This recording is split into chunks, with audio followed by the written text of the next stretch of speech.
Bienvenue dans Podium, ton podcast sur la nutrition sportive où l'on t'explique de manière simple comment atteindre tes objectifs de poids, de santé ou de performance. Dans cet épisode, je vais te présenter ce que moi, je conseillerais à un sportif débutant de faire pour améliorer ses performances et ce qu'il doit à tout prix éviter pour ne pas diminuer ses performances. Première chose que je ne conseillerais pas de faire pour améliorer ses performances avec l'alimentation, c'est de manger trop peu de calories. Souvent, lorsqu'on regarde sur les réseaux sociaux, on va voir des régimes à 1500 kilocalories, 1700, 1800, en vue de sécher, de perdre du poids et donc potentiellement d'être plus performant.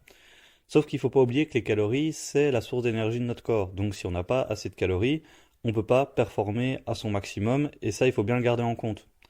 Si, imaginons, ton objectif, c'est pas maintenant d'avoir les meilleures performances possibles, imaginons, tu es marathonien et tu as un marathon mais qui est dans 6 mois par exemple, eh bien là, tu peux encore te décider de vouloir optimiser ta composition corporelle et donc de diminuer tes calories. Mais à l'approche de ce marathon, tu ne vas pas diminuer tes calories parce que là, tu n'apporteras pas assez d'énergie à ton corps pour performer. C'est donc très très important que tu apportes suffisamment de calories et que tu manges à ta faim. Si tu manges à ta faim, théoriquement, tu vas amener suffisamment de calories. Et après, il faudra également regarder la qualité de ta nutrition, car cette qualité nutritionnelle va te permettre d'apporter la bonne énergie au bon moment. C'est comme, en fait, si tu prends le mauvais aliment au mauvais moment, c'est comme si tu mettais, par exemple, du diesel dans une essence. C'est pas quelque chose qui va être optimal, c'est quelque chose qui peut t'aider car ça amène des calories, mais apporter les bonnes calories au bon moment, c'est ça qui va vraiment faire que tu vas améliorer tes performances. Mais donc tu l'as compris, la nutrition, ça se périodise. C'est pas je me mets tout le temps en déficit calorique et comme ça je perds du poids. Non, il y a des moments où tu vas vouloir perdre du poids, il y a des moments où tu voudras maximiser tes performances et donc tu dois périodiser. Et ça peut s'accorder très bien avec la préparation physique, parce qu'en préparation physique, on va aussi périodiser, on va faire des séquences où on sera plus dans un programme de force, puis plus un programme où on fera de l'explosivité. Voilà, je vais pas m'étendre plus que ça, puisque c'est pas mon domaine, la préparation physique, mais ça peut très très bien s'accorder avec un programme de préparation physique où l'on sait que si on a des entraînements plus intenses et qu'on s'approche d'une compétition, ben alors là on va augmenter les calories. Si on sait qu'on est plus éloigné de sa compétition et qu'on cherche à optimiser sa composition corporelle, c'est-à-dire perdre de la masse grasse et prendre du muscle, et ben là on diminuera peut-être les calories. Ça va voir en fonction de l'objectif de chacun. Il y a même des personnes chez qui on va augmenter les calories parce que eux, ils veulent prendre de la masse musculaire et souvent prendre de la masse musculaire, ça veut dire prendre de la masse, prendre du volume. Donc ce sera augmenter les calories. Ce qui est déjà arrivé aussi, c'est quelqu'un qui veut prendre de la masse musculaire, mais au final qui a déjà suffisamment de muscles et qu'il suffit juste de sécher un petit peu plus, donc de diminuer ses calories pour perdre un peu de poids, et là les muscles sont beaucoup plus tracés. Donc en fait tout part de la masse grasse que l'on a au départ. Si l'on est un peu plus gras, et ben alors là pour être plus tracé, voire plus sa masse musculaire, ben alors perdre du gras. Si on est de nature assez sec de base, ben là c'est plus prendre du volume, prendre de la masse musculaire et augmenter ses calories qui va être intéressant. Mais tu vois, à chaque fois, c'est des objectifs différents. Prendre de la masse musculaire, prendre du volume, perdre de la masse grasse et optimiser pour ses performances. Dans tous les cas, on va modifier ses calories et donc ne manger tout le temps trop peu de kilocalories, ben ça, je te le conseille pas. Ça, c'était pour la première chose. La deuxième erreur que je rencontre très régulièrement, c'est de manger énormément, énormément de protéines. Alors, me faites pas dire ce que j'ai pas dit. Les protéines, c'est super important. Ça va permettre de construire la masse musculaire, d'améliorer la récupération musculaire. Toutes nos cellules vont être composées de protéines, donc c'est super important. Mais souvent, à nouveau avec les réseaux sociaux, où on voit qu'ils vont manger pancakes protéinés, des barres protéinées, des smoothies hyper protéinés, des gainers. Les protéines font vraiment partie intégrante de la nutrition des athlètes de nos jours et elle est souvent surestimée. En fait, quand on regarde des études, on se rend compte que l'objectif en protéines, il est très facilement atteignable, surtout lorsqu'on a un poids qui est très petit. Parce qu'en fait, les protéines, ça va être des objectifs en grammes par kilo. Donc ça veut dire que plus tu es lourd, plus tu auras besoin de protéines. Et moins tu es lourd, moins tu as besoin de protéines. Donc quelqu'un qui a, imaginons, 60 kilos et qui doit manger 2 grammes de protéines par kilo par jour parce qu'elle fait de la gymnastique. Voilà. Eh bien, cette personne, pour atteindre ces 2 grammes de protéines par kilo et qui fait 60 kilos, eh ben, elle devra manger 120 grammes de protéines par jour. Or, 120 grammes de protéines par jour, ça s'atteint très très très facilement. Simplement, pour donner une idée, 100 grammes de protéines par jour, si déjà on a des protéines matin, midi et soir, et qu'en plus on a une source de protéines assez légère dans sa collation, type un peu de skyr ou un peu de petits suisses ou un peu de viande séchée, des choses comme ça, ou des edamame pour les véganes, et ben là on atteint ces 100 grammes de protéines par jour. Donc c'est assez facile d'atteindre ces objectifs en protéines. Et souvent, ce qui va manquer, ça va plutôt être les fruits, les légumes, les bonnes graisses, plutôt consommer des féculents bruns, riz brun, pâtes brunes, pain brun. Ça, c'est des choses en général qui vont manquer. Mais les protéines, c'est très très très très rare que ça manque à un sportif qui vient me voir. Donc pour ça, moi je te conseille de manger des protéines, mais de manière modérée, parce que tu vas de toute façon atteindre ton objectif assez facilement, surtout dans nos alimentations dites européennes, France, Belgique, etc. Là, on mange énormément de protéines de manière naturelle, donc pour ça, ne te focalise pas trop sur les protéines, même si c'est important. La troisième chose, que moi je ne conseille pas, c'est de s'entraîner à jeun. Et ça, c'est encore sujet à débat, parce que s'entraîner à jeun, ça peut être utile, par exemple, si on est sur des sportifs qui sont professionnels. Si on est sur des sportifs qui sont professionnels et qu'ils sont très habitués à s'entraîner avec leurs réserves d'énergie pleines pour maximiser leur performance, ben pour provoquer différentes adaptations à l'entraînement, donc pour les obliger à utiliser d'autres types de carburants pour performer, et comme ça ils pourront performer dans toute situation, et ben faire un entraînement à jeun, ça peut être intéressant. Mais sinon, sur un sportif lambda, à moins qu'il n'ait pas un sportif d'élite, ben s'entraîner à jeun, ça ne va pas servir à grand-chose. Souvent, on pense que si on s'entraîne à jeun, on ira plus puiser dans les graisses. C'est potentiellement vrai, mais souvent, il y a le retour du bâton, c'est qu'on va moins utiliser ses réserves de sucre, donc on va aussi, ça va être un mal pour un bien. On va mieux utiliser ses graisses, mais on va moins utiliser ses réserves de sucre. Donc, si on utilise moins ses autres réserves, ben, au final, ça va pas aider pour la perte de poids. Donc, ça, c'est pas quelque chose que je recommande pour perdre du poids.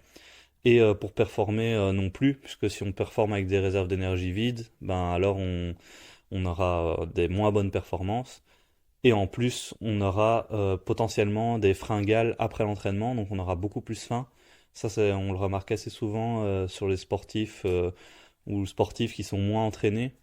Et ben alors là, ça peut arriver qu'on se retrouve avec des fringales, et là, on va manger beaucoup plus que prévu. Donc si l'objectif c'était de perdre du poids, ben là, ça fonctionnera pas du tout.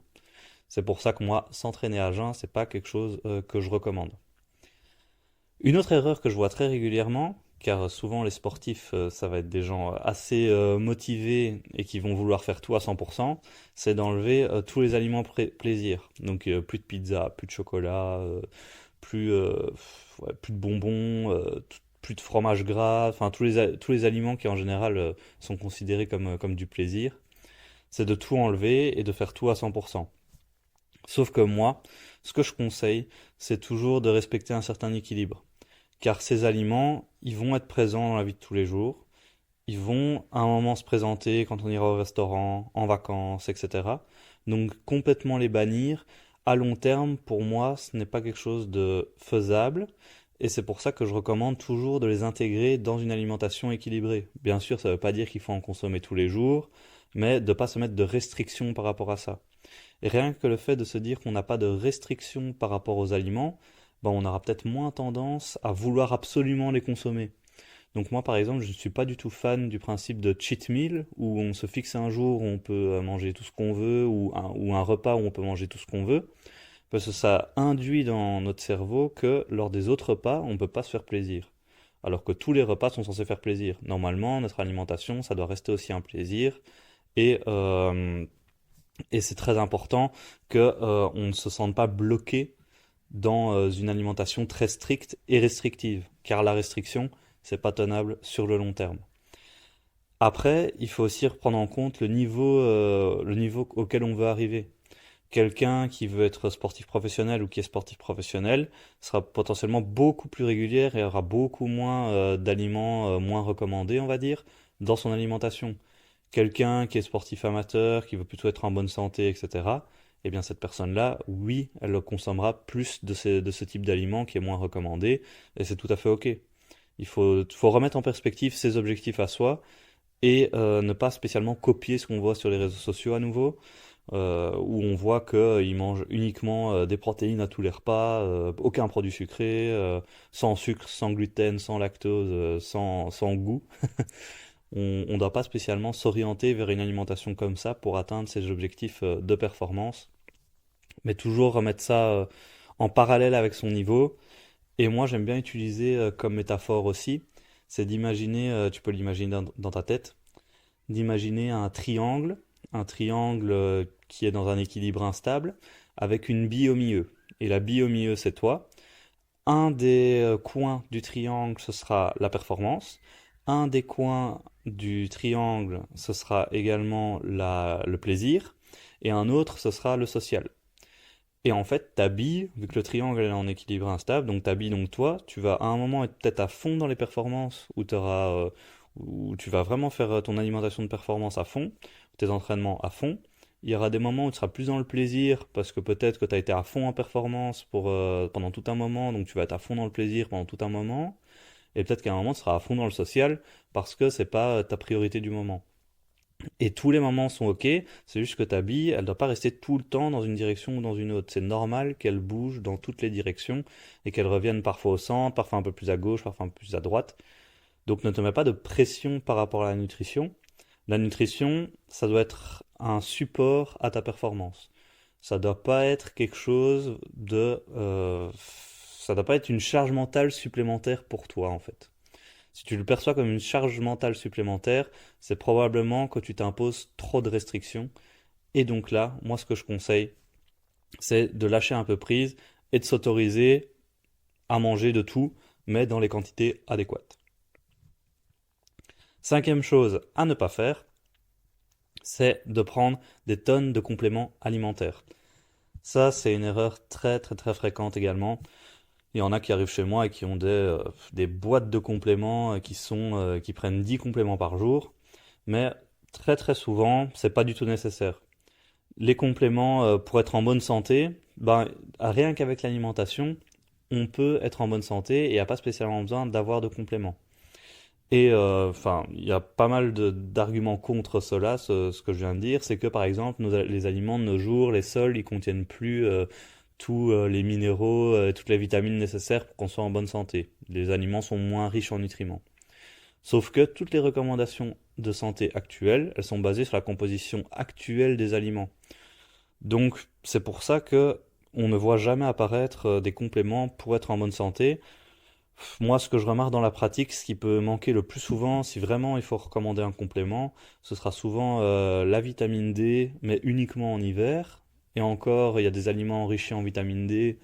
Par exemple, moi j'ai des céréales petit déjeuner que je prends tous les matins et qui sont enrichis en vitamine D. Donc j'ai jamais dû prendre de vitamine D, j'ai jamais été en déficit de vitamine D. Et quelque chose qu'on consomme très peu souvent, puisque ça se retrouve dans des aliments ou dans les pays Europe de l'Ouest, on consomme assez peu, c'est les oméga 3. Les oméga 3 qu'on va retrouver dans l'alimentation, dans l'huile de colza, les graines de chia, les graines de lin, l'huile de noix, voilà, et d'autres aliments. Mais c'est des aliments qui sont parfois très très peu consommés, et c'est pour ça que moi, par exemple, je prends un complément en oméga 3, mais c'est tout à fait possible de l'avoir dans l'alimentation et donc de n'avoir aucun complément pour être en bonne santé. Ça, c'est vraiment pour les compléments santé. Pour les compléments performance, là, il y en a plein, plein, plein sur le marché. Mais il faut faire attention car il y a eu des études comme quoi seulement 20% des compléments alimentaires du marché contenaient contenaient réellement ce qu'il y avait écrit sur l'étiquette. Donc, soit ils avaient des aliments, enfin des composants en plus qui ne sont pas nécessaires et qui n'étaient pas indiqués sur l'étiquette, soit il n'y avait carrément pas ce qui était indiqué sur l'étiquette dans le complément. Donc c'est pour ça que s'orienter vers des grosses marques, des marques un peu plus connues, ne pas aller à l'économie lorsqu'on fait le choix de ces compléments, c'est quelque chose que je recommande. Pour les compléments de performance, aller un petit peu plus loin, je ferai un autre épisode. Voilà, sache déjà que les compléments, c'est 2% de ta performance, 2-3%. Tu auras beaucoup plus d'impact en mangeant bien, en dormant bien et en t'entraînant bien, plutôt que de t'amuser à prendre tous les compléments. Donc ne prends pas de compléments tant que tu ne t'entraînes pas bien, que tu ne dors pas bien et que tu ne manges pas bien. Ça, c'était pour toute la partie sur les erreurs que je vois régulièrement. Maintenant, ce que j'aimerais faire, c'est également te dire ce que je conseille régulièrement et ce qui pourrait réellement t'aider à adapter ton alimentation de performance. Tout à l'heure, je te parlais de pas manger trop peu de calories et de simplement manger à ta faim. Manger à ta faim, ça signifie quoi? Ça signifie écouter tes sensations alimentaires.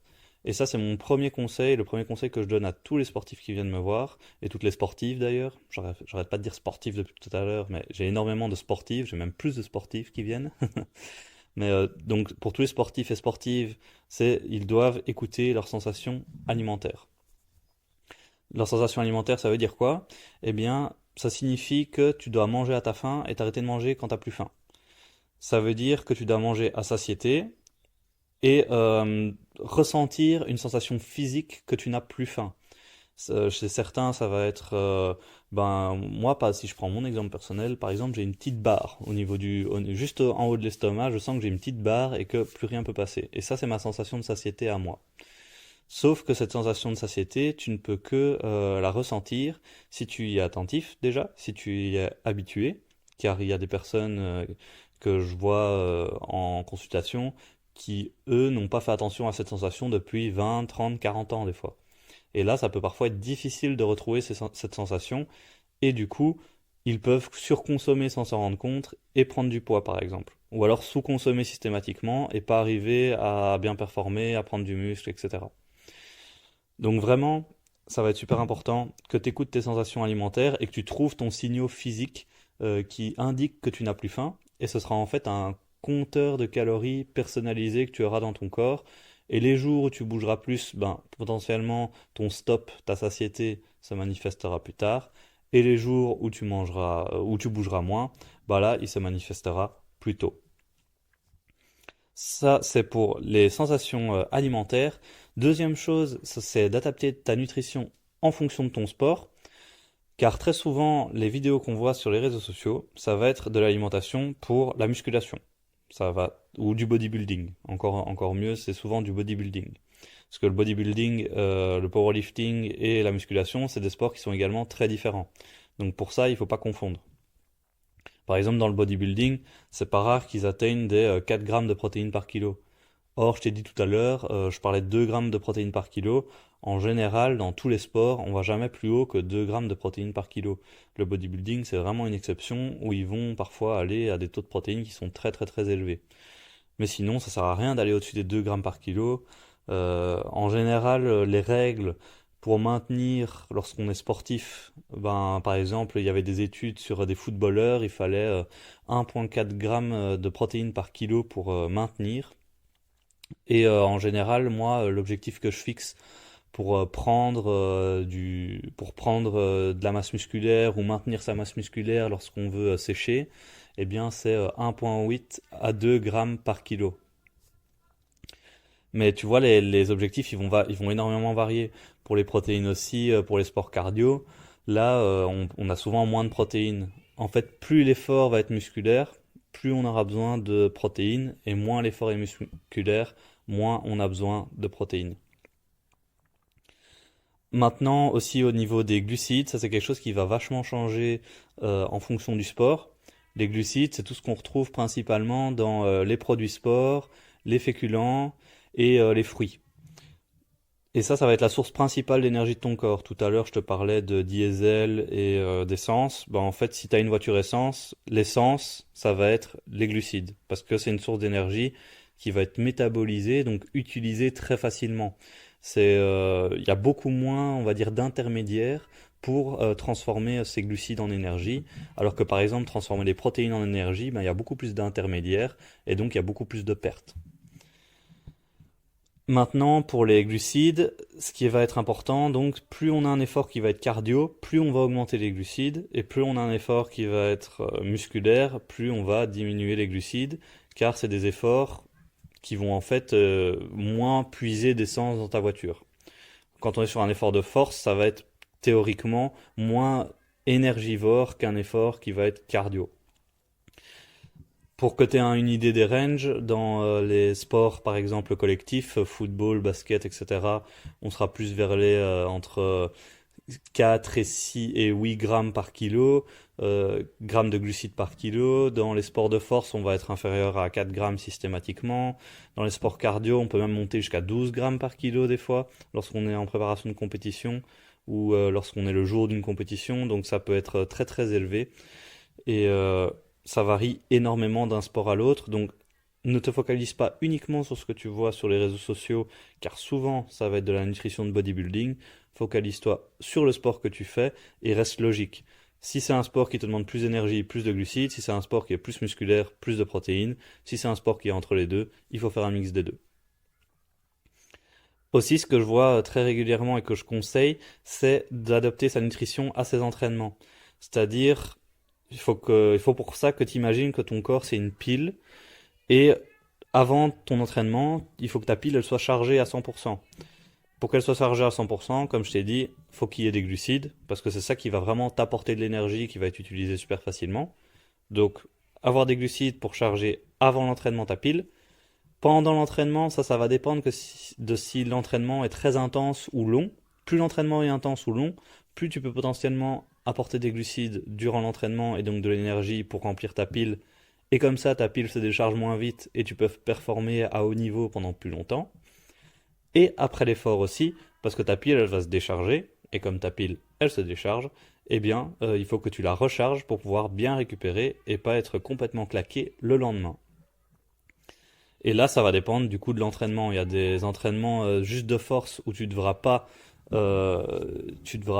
manger spécialement quelque chose avant, puisque c'est pas un entraînement qui va être très énergivore. Et il y a des entraînements où tu vas devoir peut-être apporter quelque chose avant, car c'est des entraînements qui sont beaucoup plus énergivores. Ça, c'est à toi de voir et à adapter en fonction de tes entraînements.